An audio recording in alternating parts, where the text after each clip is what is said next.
Donc en fait, pour moi, depuis 300, 400 ans, on est dans un système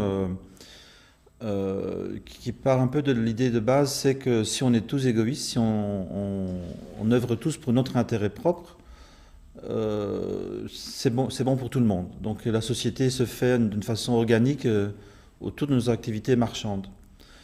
Et puis donc il y a l'État et la société qui essayent tant bien que mal de réguler les excès de ce système. Sauf qu'aujourd'hui, on est arrivé dans un double constat. Premièrement, que la Terre est en danger, donc il y a vraiment une question de survie écologique.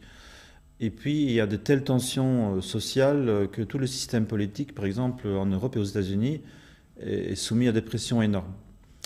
Moi, je me suis dit, est-ce qu'on ne peut pas imaginer une société où l'économie elle-même tient déjà compte de ces externalités, donc de ces dégâts. Donc une sorte de société prédistributive plutôt que redistributive. Euh, donc ça c'est la première raison. Et donc je vois émerger dans notre société des germes justement de ces nouveaux systèmes que moi j'appelle génératifs par rapport à extractifs. Donc c'est générer du surplus pour faire que les systèmes sociaux et écologiques fonctionnent mieux. Hein, quand on fait de l'agriculture biologique, le sol il s'enrichit tous les ans. Si on fait de l'agriculture industrielle, le sol s'appauvrit. Tous les ans, on voit bien la différence. Avec Uber, les travailleurs, ils s'appauvrissent. Donc ça, c'est la première chose. Deuxième chose, c'est qu'il y a une économie collaborative fausse qui s'est mise en route, qui emploie le langage du partage, mais qui n'est pas du tout un partage, justement, qui est un système hyper extractif, qui crée de la pauvreté, de la précarité dans la société. Et en troisième lieu, il y a une série de livres qui ont parlé du sujet, mais d'une façon insatisfaisante. Donc il y a Jim Rifkin avec The Zero Marginal Cost Society, la société à coût marginal zéro, qui parle justement d'une économie des communs. Il y a Paul Mason, un livre qui s'appelle Post-Capitalism.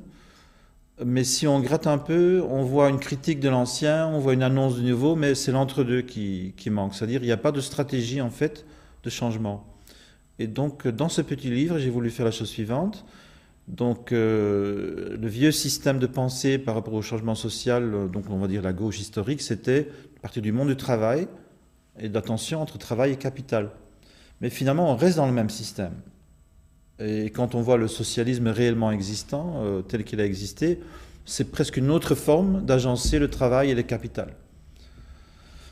Et donc c'est plutôt l'idée, c'est de créer du nouveau, donc de créer une société qui sort de ça, et donc de se placer du point de vue du commun.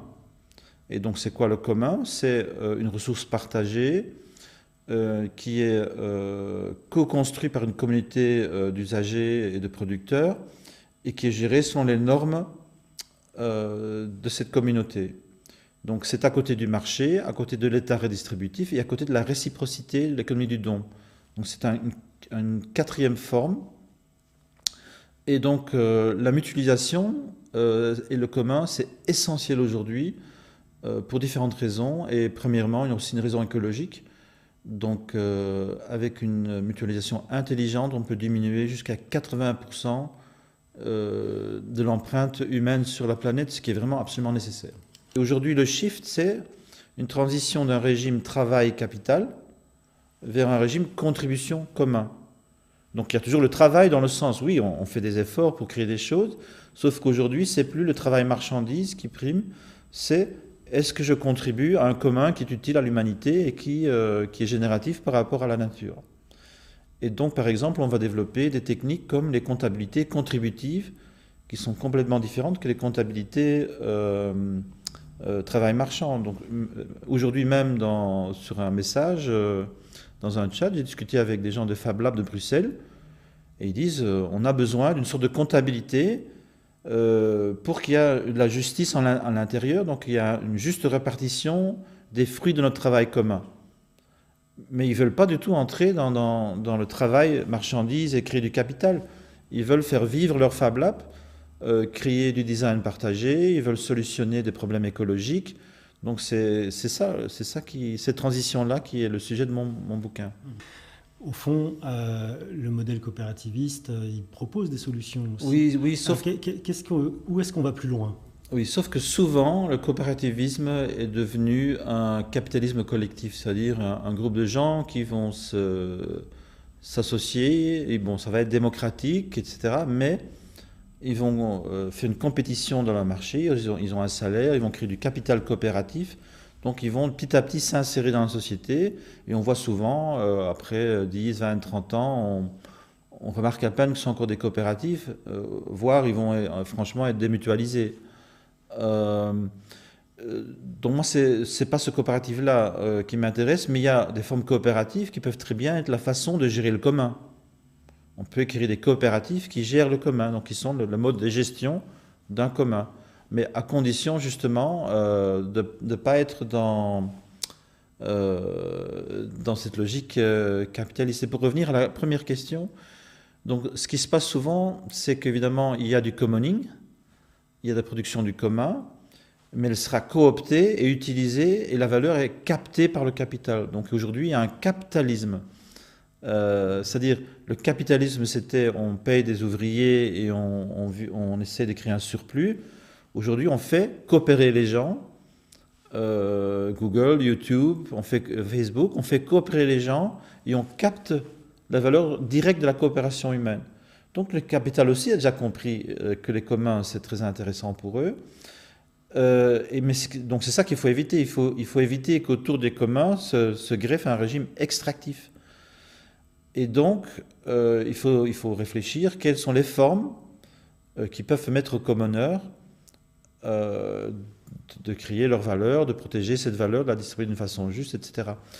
Et donc, à mon avis, c'est pas une question d'aller d'un régime avec rien que la marchandise vers un régime avec rien que le commun. Toutes les socialisations étaient des formes hybrides. Donc aujourd'hui, évidemment, on est dans une forme dominante qui est le marché capitaliste. Et moi, je propose donc la notion de transvestissement. Donc, investissement, c'est investir du capital pour obtenir plus de capital. Transvestir, c'est utiliser le capital pour développer le commun. Donc, essayer de faire une cooptation à l'envers. Est-ce que nous, comme commoneurs, dans cette société dominante, on peut créer des formes de captation pour le commun? Pour moi, le communisme, ça ne peut pas être une vie de tout commun. Mais c'est mettre la mutualisation au cœur de la société et de l'économie. Et donc on est dans un monde hybride et de temps en temps on va faire du commerce et on est dans une sphère marchande et peut-être qu'on on est travailleur à ce moment-là ou marchand. À un autre moment, on est en famille ou avec des amis, on va faire la réciprocité. On va donner quelque chose avec l'attente que cet ami va nous redonner quelque chose plus tard. Et d'autant plus qu'il peut y avoir différentes formes de réciprocité, comme tu disais tout à l'heure. Le Oui, don, enfin, voilà. Et où on peut on n'a encore pas une être forme unique finalement d'échange. et on peut être citoyen dans un État et on attend de l'État une redistribution, etc. Mais donc la question n'est pas seulement externe, elle est aussi interne, c'est-à-dire au niveau de la conscience humaine. Comment est-ce que je me définis? Et on s'est défini, je crois, essentiellement comme travailleur ou entrepreneur pendant 200-300 ans. C'est la lutte entre le travail et le capital qui était dominant. Il y avait d'autres contradictions, hein, mais enfin, c'est quand même très très important. Et donc la conscience était aussi centrée autour de cette lutte. Et donc moi je propose un déplacement, et spécialement en Occident, où les travailleurs, on va dire, qui sont dans le physique, qui produisent la matière, sont de plus en plus minoritaires. Et être commoneur, c'est se déplacer sa conscience et de dire, moi je suis en premier lieu un citoyen. Alors quand je dis citoyen, je ne vais pas dire citoyen dans un sens exclusif contre les gens qui habitent dans une ville mais qui ne sont pas citoyens. Non. Pour moi, citoyen, tout le monde est citoyen. C'est-à-dire on est citoyen quand on est solidaire avec le territoire et avec une communauté et qui a une décision politique et qu'on veut contribuer. Mais donc on est un citoyen qui contribue au bien commun, à des communs.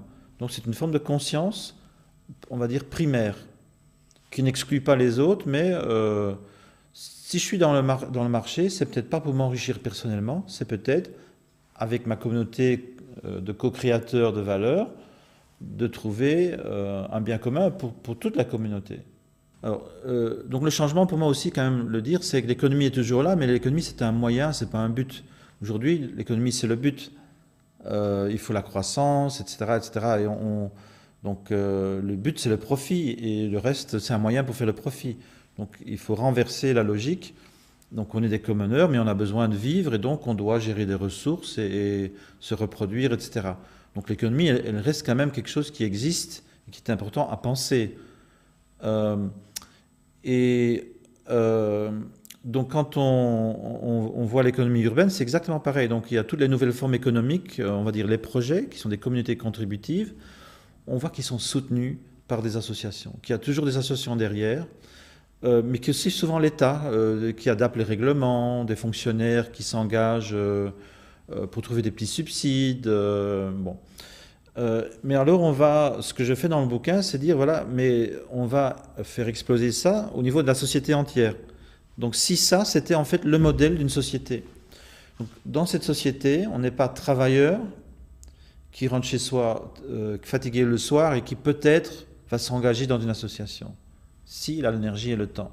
Non, on est citoyen, et parce qu'on est citoyen, on contribue. De toute façon, il n'y a personne sur Terre qui n'arrive pas à contribuer, de mille et une façons.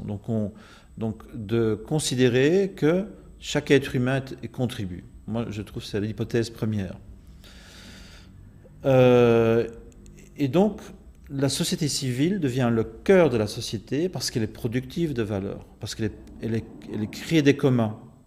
L'économie est secondaire, elle fait en sorte que les commoners puissent vivre, que les citoyens puissent vivre, mais elle est au service de la société civile, pas l'inverse. Et finalement, l'État, c'est ça, l'État, c'est ce qui facilite les infrastructures du territoire, voire d'un territoire virtuel. Mais la question essentielle est qu'est-ce qui est dominant? Quelle est la forme dominante? Et donc, est-ce que les commoners, les citoyens peuvent trouver des formes étatiques et des formes marchandes qui sont compatibles avec les communs et cette vision du monde et ces besoins qu'on a aujourd'hui de ne pas détruire la terre, d'avoir des communautés florissantes?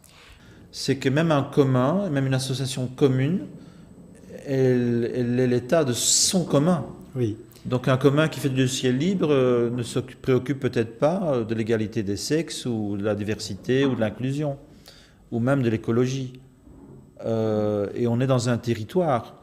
Donc dans ce territoire, on vit avec des gens qui sont engagés dans plusieurs communs. Et moi, je vois l'État comme le commun des communs. Donc il fait deux choses. Donc c'est par exemple l'éducation. Faire en sorte que chacun soit éduqué. Faire que chacun ait des garanties minimales pour pouvoir survivre, etc. Et que chacun puisse contribuer. Ce qu'il faut s'imaginer, la première chose, c'est qu'on vit aujourd'hui dans une démocratie relative, politique, mais dans le monde de l'entreprise, dans le monde de l'éducation, il n'y a pas de démocratie. Donc c'est une démocratie très relative. Par définition même, les communs, parce qu'ils sont autogérés selon les règles et les normes de la communauté, sont des espaces démocratiques. Donc c'est un entraînement, une pratique démocratique au-delà de l'État. Donc là, on est dans la démocratie tous les jours, en fait. Et donc on peut voir l'État, non pas comme quelque chose qui est séparé des citoyens, mais une sorte de trust, ou une sorte de méta-association ou méta-coopérative.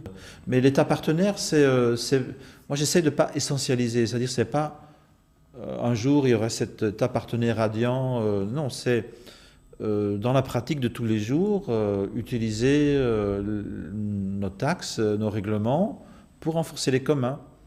Peut-être qu'il y aura des grands chocs, j'en doute pas, mais ça, ce sera un résultat organique. Moi, je crois que la révolution, la violence, elle vient quand il y a un blocage dans la société et que l'élite ne veut pas s'adapter. Et alors, donc on va voir ça explose. Mais on sait aussi que c'est très coûteux pour la société et que c'est surtout les gens d'en bas qui en souffrent. Donc si on peut créer des germes, interconnecter les germes, faire en sorte que la société civile soit le plus résilient possible pour les chocs à venir, on peut peut-être éviter justement des scénarios de violence sociale.